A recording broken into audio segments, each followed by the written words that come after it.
Essential question: how are habitats different? The best place is home, by Toby Nash. Illustrated by John Joven. I have been to deserts, sandy and dry. The ground felt hot, like the sun in the sky.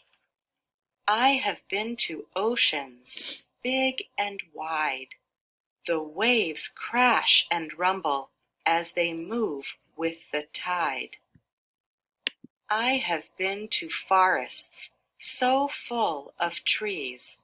The leaves hide the sun and dance in the breeze. I have been many places.